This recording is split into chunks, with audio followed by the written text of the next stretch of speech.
पद्म पुराण में लिखा है और विष्णु पुराण में, एकादशी के दिन द्वादशी भी पड़ जाए, एकादशी के दिन त्रयोदशी भी पड़ जाए, मतलब एकादशी, द्वादशी और त्रयोदशी तीनों तिथियां एक साथ पड़ जाए, और उस दिन एकादशी का व्रत जो रख लेता है उसको हजारों एकादशी का पुण्य फल प्राप्त हो जाता है। फिर वो जिंदगी में एकादशी करे चाहे ना करे। और फिर ध्यान देना, कोई मर रहा है, कोई तड़प रहा है, और आपने तो अपने जीवन में एक ही एकादशी करी और वो कौन सी त्रिविधि, और मान लो कोई मर रहा है तो आप उसमें से अपनी एकादशी में से आप 5 एकादशी दे सकते, भले आपने एक करी हो, क्योंकि आपने हजारों कर ली एक साथ, उसका पुण्य आप किसी को प्रदान कर सकते, आप किसी को दे सकते।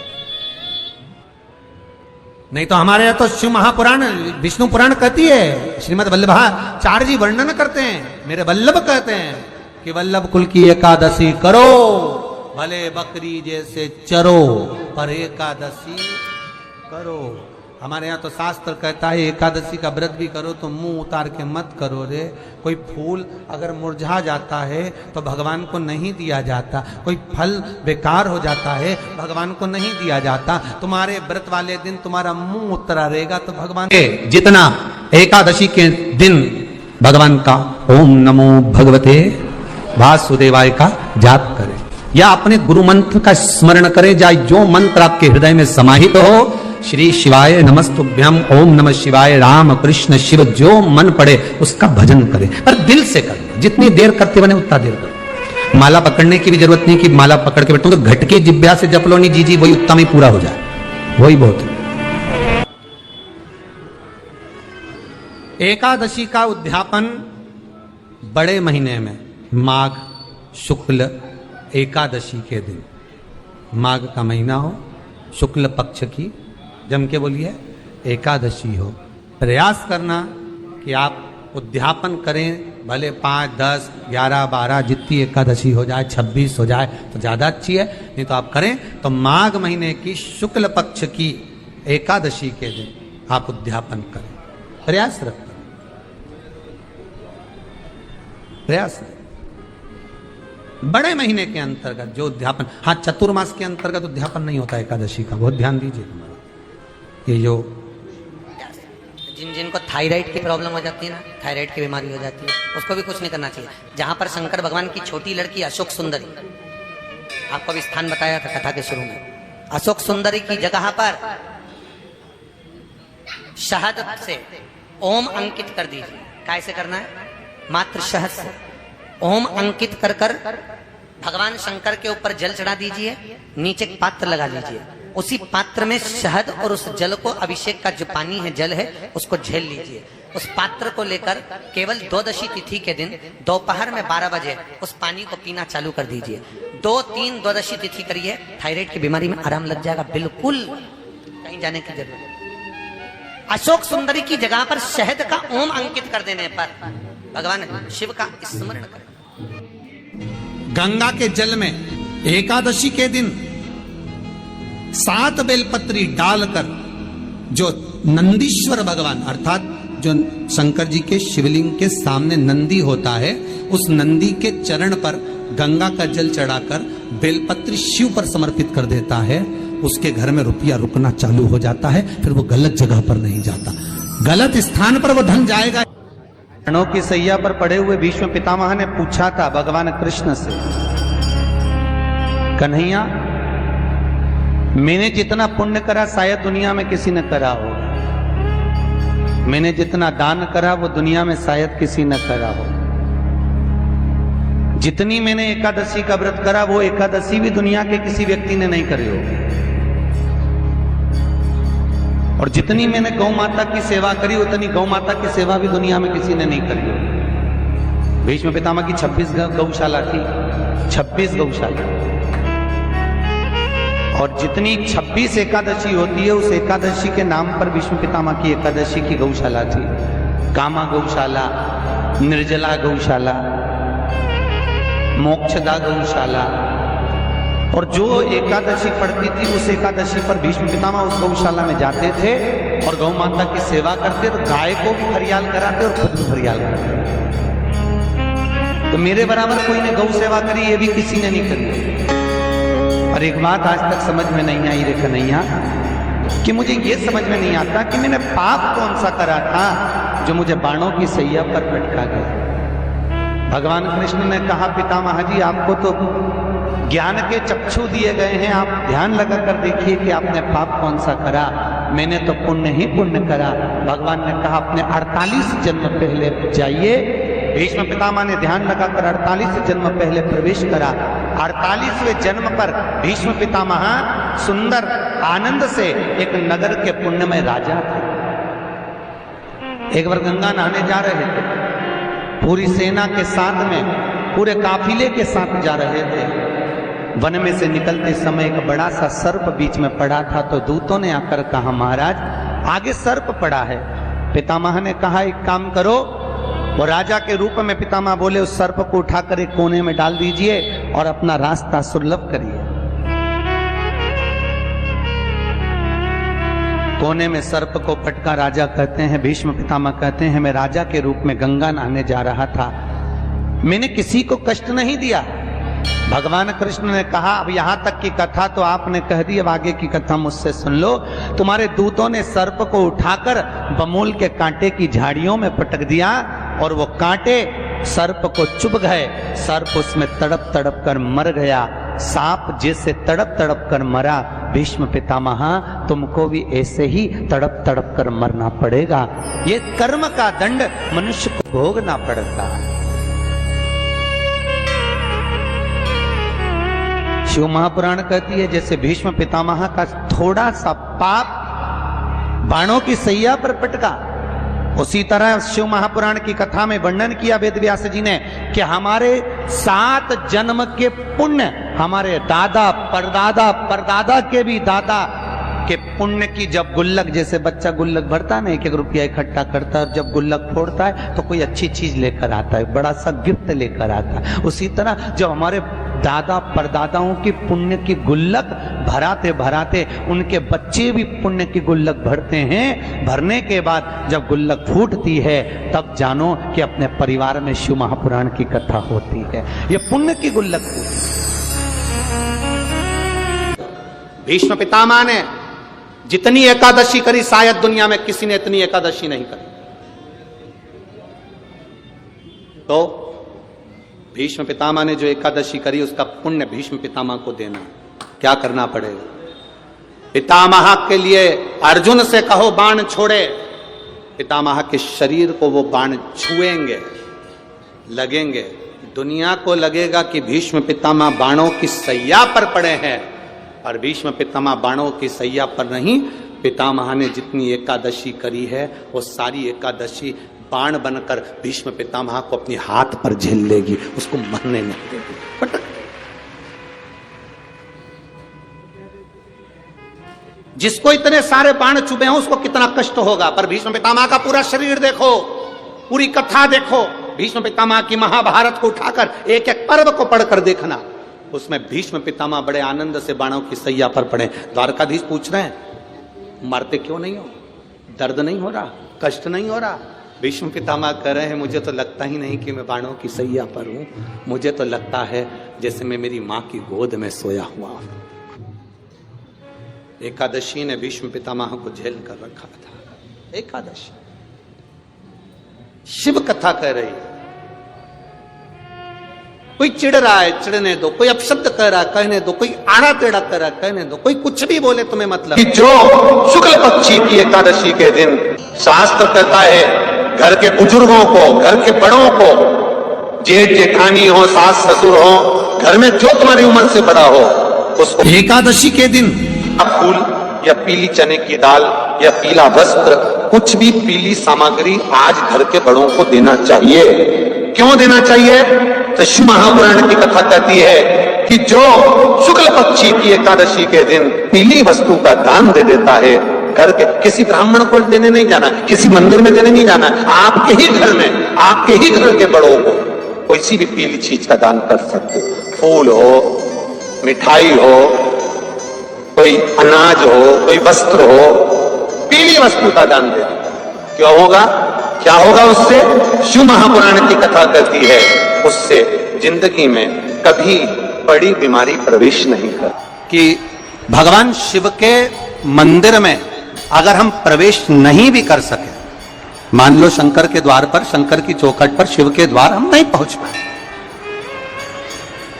तो शिव महापुराण की कथा कहती है जो जल देवाधिदेव महादेव को समर्पित कर कर आ रहा है, जो भगवान शंकर को मात्र जल समर्पित कर कर आ रहा है या समर्पित करने जा रहा है, मात्र उस शिव भक्त का मस्तक पर त्रिपुंड लगाने वाला, तिलक लगाने वाला, गले में रुद्राक्ष धारण करने वाला या शिव जी पर एक लोटा जल चढ़ाने वाले का मात्र हम दर्शन भी कर लेते हैं तो हमारे कोटि कोटि पाप समाप्त हो जाते हैं। मात्र शिव का दर्शन कर लेते हैं। वैष्णव और स्मार्त में अंतर है। आप लोग कभी कैलेंडर देखे हैं आप लोगों ने? जम के बोलो जरा। कैलेंडर आपके घर में होगा तो उसमें 2 एकादशी पड़ती है। बोलो सही है कि गलत है? एक में लिखा रहता है वैष्णव की एकादशी और दूसरी में लिखा रहता है स्मार्त। जम के बोलो जरा, स्मार्त एकादशी। अब लोगों उनको चक्कर में पड़ जाते हैं कि हम ये करें कि ये करें। अरे शिव महापुराण की कथा कहती है कि तुम्हारी मर्जी पड़े जो करो, तुम तो बड़े पर करो जरूर। हम तो यहां तक कहते हैं वल्लभ कुल की एकादशी करो, भले बकरी जैसे चरो पर करो, पर अपने को छोड़ना नहीं है। एकादशी भले तुम वैष्णव धर्म की कर लो चाहे स्मार्ती की कर लो, पर करो। इन्हें जगन्नाथपुरी में एकादशी को उल्टा लटकाया। आप लोग गए होंगे तो देखा होगा कि जगदीश में, जगन्नाथपुरी में एकादशी उल्टी लटकी। कारण क्या था? खूब विरोध करा गया श्रीमद् वल्लभाचार्य जी का कि तुमने एकादशी को उल्टी लटका दिया जगन्नाथपुरी में। क्यों लटकाया? उसका कारण क्या था? श्रीमद् वल्लभाचार्य जी ने कहा, आप कहते हो कि कोई मरे तब एकादशी का दान दीजिए, आप कहते हो कि कोई मरे तब अन्न का दान दीजिए, आप कहते हो कि कोई मरे उसके बाद में आप ये दान दीजिए। श्रीमद् वल्लभाचार्य जी ने एकादशी को उल्टा लटकाकर कहा कि एकादशी का अगर दान करना है तो पहले एकादशी करो और एकादशी करने के बाद उस एकादशी का फिर दान करो जीते जी। एकादशी है कौन? क्यों इसकी इतनी प्रधानता है? क्यों इसकी पुण्यता है? ऐसा क्या है एकादशी में जो इसकी पुण्यता मानी जाए? कौन है ये जो भगवान नारायण तक एकादशी का व्रत करते हैं? सुभद्रा जी को भगवान जगन्नाथ ने, जगदीश ने एकादशी का व्रत कराया था। बद्रीनारायण भगवान को माता लक्ष्मी ने एकादशी का व्रत कराया था। क्यों? चंद्रायण एकादशी व्रत की माता। एकादशी है कौन? तो कहा जिसको व्रत करने पर भगवान नारायण भी जिसका व्रत करते हो, भगवान माता लक्ष्मी जिसका व्रत करती हो, वो एकादशी है कौन? तो शास्त्र वर्णन करता है महाराज, स्कंद पुराण का सुंदर चातुर्मास्य खंड के अंतर्गत वर्णन आया है महाराज। एक बार भगवान विष्णु आनंद में विराजमान थे, पद्मावती और माता लक्ष्मी दोनों उनके पास में विराजी हुई थी। भगवान लक्ष्मी और पद्मावती दोनों बैठी, एक सिर के पास, एक चरण के पास। कुछ समय बाद वहीं पर ब्रह्मदेव का आगमन हुआ और ब्रह्मा जी आगमन पाकर भगवान नारायण पद्मावती से लगकर उठे और उठकर लक्ष्मी की ओर झुके। झुकने पर इन तीनों के समागम से भगवान नारायण के हृदय चित्त से एक कन्या प्रकट हो गई। उस कन्या का नाम एका था। क्या नाम था? एका। अब 10 उसके गुण इतने प्रबल थे, वो 10 गुण उसके बड़े प्रबल थे कि वो एका जिसको निहारती थी उसको संपदावान बना देती थी, जिसको देख लेती थी उसके जीवन में वो आनंद की अनुभूतियां करा देती थी। एका जिस मार्ग से जाती थी उस मार्ग के द्वार खोल देती थी। एका का पुण्य इतना पुण्य प्रखर। पद्मावती और लक्ष्मी ने कहा, महाराज ये बेटी आपके द्वारा निर्मित हुई है, इसका कन्यादान करना चाहिए। हमारे यहाँ हिंदू धर्म में रीति है, जिस दिन कन्यादान करा जाता है उस दिन व्रत रखा जाता है। अब आजकल रखते कि नहीं रखते हो मालूम नहीं, और कन्यादान करते समय व्रत रखा जाता है। व्रत रख श्री नमस्तु नमस्तु। मांग तुझे क्या चाहिए? एकादशी ने भगवान विष्णु से कहा, नाथ प्रभु वर दे दो, मृत्यु लोक में जो मनुष्य मेरा व्रत करेगा, चाहे जलचर, थलचर, वायुचर या सांसारिक मनुष्य मेरा अगर एकादशी का व्रत करेगा, प्रभु उसके यहाँ धन धान्य वैभव सुख संपदा बढ़ेगी और उस जीवात्मा को नरक नहीं भोगना पड़ेगा, सीधे वैकुंठ का उसको वास मिलेगा। जब जीव आत्मा को लेकर चला जाएगा, यम के दूत जब बंदी बनाकर ले जा रहे होंगे उस जीवात्मा को जिसके प्राण छूटे होंगे, यम के दूत जब बंदी बनाकर ले जा रहे होंगे, तब मुझे वर दो कि मैं इसका हाथ पकड़कर बेतन्नी से पार उतार कर सारे नरकों से निकालती हुई आपके धाम में लेकर आऊं। भगवान ने वर दे दिया, तथास्तु। हे एकादशी सुनो, मृत्यु लोक का मनुष्य अन्न का त्याग कर कर, क्योंकि अन्न में एकादशी के दिन पाप पुरुष रहता है, अन्न का त्याग कर कर एकादशी के दिन जो मनुष्य तुम्हारा व्रत धारण करेगा, उस व्रत को करेगा और उस व्रत को धारण करेगा, उसकी मनोकामना पूर्ण होकर वो मेरे ही धाम को जाएगा। ये तो हुआ एकादशी के जन्म की कथा। एकादशी का व्रत करती, बहुत ध्यान से सुनना आज की कथा को, शायद जिंदगी में मिली ना मिली, पर ये कथा का रिश्ता तो बहुत ध्यान से सुनना।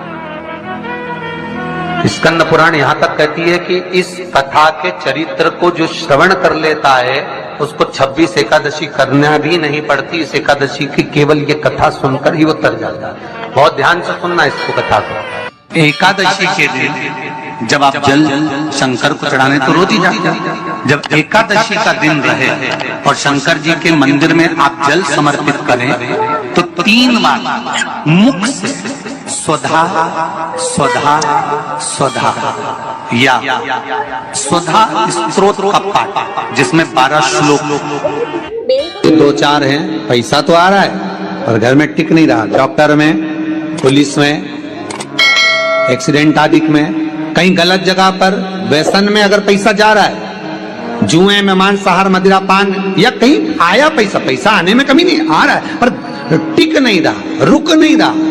कोई मांगने आ गया, दे दिया, फिर वहां से अपने पास नहीं आ रहा, अपन कह रहे हैं भैया हमारा पैसा लौटा दो, नहीं आ रहा। तो महाराज शिव महापुराण की कथा कहती है, एकादशी के दिन गंगा के जल में मात्र 7 बेलपत्री डालकर जो नंदीश्वर भगवान अर्थात जो शंकर जी के शिवलिंग के सामने नंदी होता है, उस नंदी के चरण पर गंगा का जल चढ़ाकर बेलपत्री शिव पर समर्पित कर देता है, उसके घर में रुपया रुकना चालू हो जाता है, फिर वो गलत जगह पर नहीं जाता, गलत स्थान पर वो धन जाएगा ही नहीं।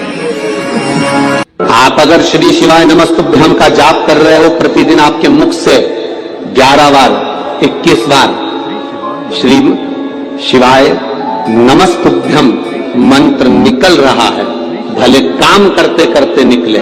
शास्त्र कहता है 1 वर्ष 11 दिन जिसके मुख से 11 बार प्रतिदिन श्री शिवाय नमस्तुभ्यम मंत्र का जाप निकलता है, वो मंत्र सिद्ध हो जाता है और उस मंत्र से वो अपने जीवन को सुखी कर सकते हैं। एकादशी के दिन कभी तुम बद्रीनाथ चले जाओ, एकादशी के दिन तुम द्वारका चले जाओ, एकादशी के दिन तुम तिरुपति चले जाओ, एकादशी के दिन तुम जगन्नाथ चले जाओ, एकादशी के दिन तुम्हारी मर्जी पड़े भगवान के किसी धाम में चले जाओ और भगवान को भोग लगाओ और उनकी थाली को झांक कर देखना, उसमें चावल जरूर मिलेगा। उसमें ऐसा नहीं है कि चावल नहीं मिलेगा। बद्री नारायण में भगवान को चावल का भोग लगा हुआ मिलेगा, द्वारका में चावल का भोग लगा हुआ मिलेगा, आपको जगन्नाथ में चावल का भोग लगा हुआ मिलेगा, तिरुपति में मिलेगा, द्वारकाधीश में मिलेगा, नाथद्वारा में मिलेगा, सांवरिया सेठ में मिलेगा, काकरोली जी में मिलेगा। आप जहां जाओगे वहां पर एकादशी के दिन भगवान को चावल आएगा, क्योंकि भगवान के लिए परहेज नहीं है। जो काम में डूबा हुआ है, जो आसक्ति में डूबा हुआ है, जो लोभ में डूबा हुआ है, जो वासनाओं में डूबा हुआ है, जो तृष्णा में डूबा हुआ है और जो माता के गर्भ से जन्म लिया, एकादशी के दिन चावल उसको नहीं खाना। एकादशी और द्वादशी के दिन हमारा हिंदू धर्म, हमारा शास्त्र कहता है हमारे शास्त्र, हमारे वेद डॉक्टर वर्णन करते हैं कि पीपल के पत्ते को अगर एकादशी और द्वादशी के दिन एक तांबे के पात्र में गला कर रख दिया जाए और उस पानी का आचमन 3 बार करा जाए तो जिसकी नाड़ियां चोक भी हो जाती है, डॉक्टर को ने इसका बाईपास करना पड़ेगा, उसको केवल 3 आचमन पानी एकादशी और द्वादशी को पीपल के पत्ते का कराया जाए तो अंदर की नाड़ियां भी खुल जाती हैं। भगवान का एक नाम है अघोर। ब्रह्मा जी को दर्शन दिया अघोर मतलब सिद्ध नाम। और बहुत ध्यान से सुनना भाई, बहुत प्रयास कर लिया आपने, कामना सिद्ध नहीं हो रही। 1 लोटा जल, एक जल का पात्र लीजिए, उस जल के पात्र को लेकर उसमें थोड़ा सा लाल चंदन डालकर बेलपत्री के वृक्ष के नीचे और देवादिदेव महादेव को चढ़ाना प्रारंभ करें। उसके बाद में 1 लोटा जल स्वच्छ फिर शिव जी को श्री शिवाय नमस्तुभ्यं हम बोलकर आपकी कामना कहकर भगवान शिव पर अघोरेश्वर महादेव का नाम लेकर आप चढ़ाना प्रारंभ करिए। बाबा आपका कार्य 3 महीने के अंदर पूर्ण कर देगा। सबने एकादशी और द्वादशी इन 3 तिथियों पर एक रोटी में थोड़ा सा मीठा रखकर सोमक पितृ का नाम लेकर यदि गाय को खिला दिया जाता है तो अगर कोई पूर्वज प्रेत योनि में भी पड़ा हुआ होता है, भटक रहा होता है, जिसको पिंड नहीं मिला, जो अचानक मर गया होता है, अधोगति में चले गया होता है, उस जीव की मुक्ति दशमी, एकादशी और द्वादशी 3 दिन सोमक पितृ का नाम लेकर रोटी में पूरी में मीठा रखकर अगर गाय को खिला दिया जाता है ये 3 दिन तक, तो वो पितृ कभी भटकते नहीं है, उनको मुक्ति प्राप्त हो जाती है मोक्ष में। ध्यान से आज की कथा सुनना कि एकादशी का आपसे आपके बच्चे पूछेंगे, मम्मी हम भगवान विष्णु का दर्शन करते हैं, हम राम जी का दर्शन करते हैं, हम कृष्ण भगवान का दर्शन करते हैं, हम भवानी माता का दर्शन करते हैं, हम शंकर जी का दर्शन करते हैं, हम सारे देवी देवताओं का दर्शन करते हैं, पर ये एकादशी माता तो कभी नजर ही नहीं आती। पूछेंगे कि नहीं पूछेंगे कि तुम जिस एकादशी का व्रत करते हो इनका जन्म कहां से हुआ, कहां जन्मी थी? एकादशी की जन्म स्थली कहां है? भाई भगवान कृष्ण की जन्म स्थली तो मथुरा है, श्री राम जी महाराज की जन्म स्थली बोल दो जम के अयोध्या है।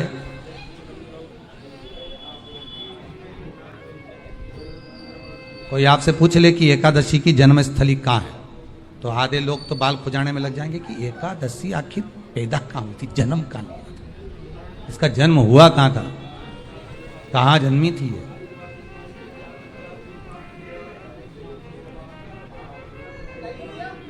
इसका जन्म स्थल है कहां? और अगर मान लो जन्म स्थल एकादशी का है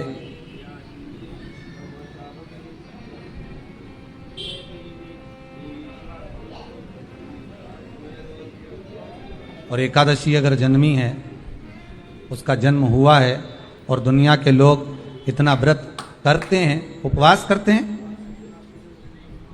तो फिर इसका जन्म स्थल कहां होगा? तो कहा इसका जो जन्म स्थल है वो बद्रीनाथ। कहां पर है? बद्रीनाथ। और उस बद्री विशाल में भी एक गुफा जिसका नाम है हेमवती। क्या नाम है?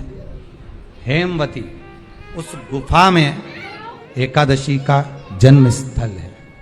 बद्री विशाल में हेमवती गुफा जो 12 योजन अंदर प्रवेश करने जितनी है, 12 योजन की गुफा के अंदर, हेमवती के अंदर एकादशी का प्रागट्य हुआ था, एकादशी का जन्म हुआ था।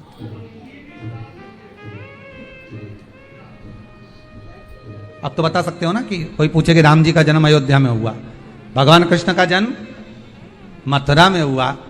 पूछ ले मम्मी तू इतनी एकादशी का व्रत करती है, एकादशी का तू व्रत करती है और सबको करा देती है कि वल्लभ कुल की एकादशी करो, भले बकरी जैसे चरो पर एकादशी करो, और सबको एकादशी कराया। तो कोई पूछ ले कि एकादशी का जन्म कहां हुआ था, तो आप कह सकते हो कि बद्री विशाल में, हेमावती में, बद्री विशाल के हेमवती गुफा के अंदर जो 12 योजन की गुफा है, उस गुफा में एकादशी का जन्म हुआ। कब हुआ? जन्म होने का कारण, राम जी के जन्म होने का कारण था रावण का संग्राम। भगवान कृष्ण के जन्म होने का कारण था कंस का संग्राम। नरसिंह भगवान के जन्म होने का कारण, प्रकट होने का कारण था हिरण्यकशिपु का संग्राम। वराह भगवान के प्रकट होने का कारण था कि पृथ्वी को जल पर लाकर ठहराना, हिरण्याक्ष का संग्राम। इसके जन्म का कारण क्या? तो कहा इसके जन्म का केवल एक कारण है। सतयुग में, अब एक और बात का बहुत ध्यान दीजिएगा महाराज, सतयुग एक बार नहीं हुआ कि तुम सोचो कि सतयुग के बाद में द्वापर, त्रेता आ गया, त्रेता के बाद द्वापर आ गया, द्वापर के बाद कलयुग आ। एक सतयुग नहीं है, एक त्रेता नहीं है, एक द्वापर नहीं है। ना जाने कितने कितने सतयुग निकल गए, ना जाने कितने कितने द्वापर, त्रेता, कलयुग, ना जाने कितने निकल गए। और आप और हम जैसे भी इस पृथ्वी पर ना जाने कितने, अरे जम के तो बोलो, निकल गए। पृथ्वी वहीं की वहीं है, जिस मकान में रहते हो वो मकान भी वहीं की वहीं है। बस कभी कभी एकदम फ्लैट हो जाता है, फिर उस पर वापस बन जाता है, फिर क्लीन, फिर बन गया, फिर क्लीन, फिर बन गया। ना जाने कितने कितने कितने कितने जन्म हम ले चुके हैं, और हमारे भी आगे का जन्म कितने जन्म होते रहेंगे। जमीन वहीं की वहीं रह जाएगी और अपन चले, बस वो जगह वहीं रहेगी।